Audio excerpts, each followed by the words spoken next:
ശബരിമലയിൽ ഇന്ന് മകരവിളക്ക് മഹോത്സവമാണ്. ഉച്ചയ്ക്ക് 2:50 മകരസംക്രമ പൂജകൾക്ക് തുടക്കമാകും. വെർച്വൽ ക്യൂ വഴി 30,000 പേർക്കും സ്പോട്ട് ബുക്കിംഗ് വഴി 5,000 പേർക്കുമാണ് സന്നിധാനത്തേക്ക് പ്രവേശനം. 1 ലക്ഷത്തോളം പേരെങ്കിലും മകരവിളക്ക് ദർശനത്തിനെത്തുമെന്നാണ് കണക്ക്.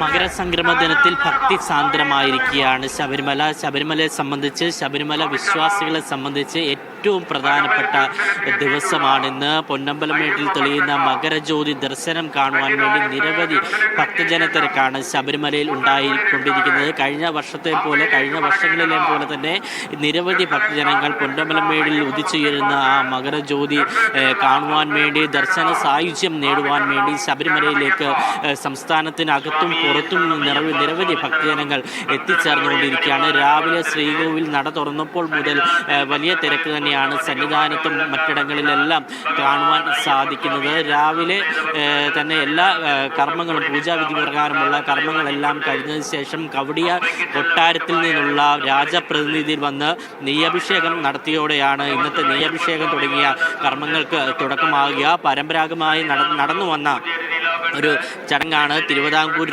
രാജകുടുംബത്തിൽ നിന്ന്, കവടിയാർ കൊട്ടാരത്തിൽ നിന്ന് രാജപ്രതിനിധി വന്ന് ഭഗവാന് നെയ്യഭിഷേകം നടത്തുന്നത്. അത് ഇന്നും തുടർന്നു പോകുന്ന കാഴ്ചയാണ് നമുക്ക് കാണുവാൻ സാധിക്കുന്നത്. ഇന്ന് രാവിലെയും കവടിയാർ കൊട്ടാരത്തിൽ നിന്ന് പ്രത്യേക ദൂതൻ വന്ന് ഭഗവാന് നെയ്യ് സമർപ്പിക്കുകയും ആ നെയ്യ് ഭഗവാൻ അഭിഷേകം ചെയ്തതോടുകൂടിയാണ് ശബരിമലയിലെ ചടങ്ങുകൾക്ക് ഇന്ന് തുടക്കം ആയിരിക്കുന്നത്. നിരവധി ഭക്തജനങ്ങൾ തന്നെ നെയ്യഭിഷേകത്തിനായുള്ള ക്യൂവിലുമൊക്കെ ബന്ധപ്പെട്ട് ശബരിമലയിൽ കാണുവാൻ സാധിക്കും. എല്ലാ തരത്തിലും തിരക്ക് നിയന്ത്രണവിധേയമാണ് എന്നാണ് തിരുവിതാംകൂർ ദേവസ്വം ബോർഡ് പ്രസിഡന്റ് അടക്കം പോലീസ് അടക്കമുള്ളവർ നമ്മളോട് പറഞ്ഞത്.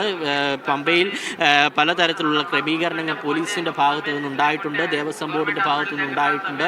ദേവസ്വം ബോർഡ് മന്ത്രി അടക്കം VN വാസവൻ അടക്കം രാവിലെ മുതൽ ശബരിമലയിൽ ക്യാമ്പ് ചെയ്യുന്ന സ്ഥിതിവിശേഷമുണ്ട്. ശബരിമലയെ സംബന്ധിച്ച് ഇന്ന് ഉണ്ടാകുന്ന ജനത്തിരക്ക് നിയന്ത്രിക്കുവാൻ വേണ്ടി മരക്കൂട്ടം ഉൾപ്പെടെയുള്ളിടങ്ങളിൽ ബ്ലോക്ക് ചെയ്ത് അവിടുന്ന് ക്രമാതീതമായിട്ടായിരിക്കും ആളുകളെ സന്നിധാനത്തിലേക്ക് കടത്തിവിടുക. ഏതായാലും തിരക്ക് ഉൾപ്പെടെയുള്ള കാര്യങ്ങൾ ക്രമീകരിക്കാൻ എല്ലാ വിധത്തിലുള്ള സജ്ജീകരണങ്ങളും ക്രമീകരിച്ചതായി ദേവസ്വം ബോർഡ് പ്രസിഡന്റ് മുൻപേ അറിയിച്ചിരുന്നു.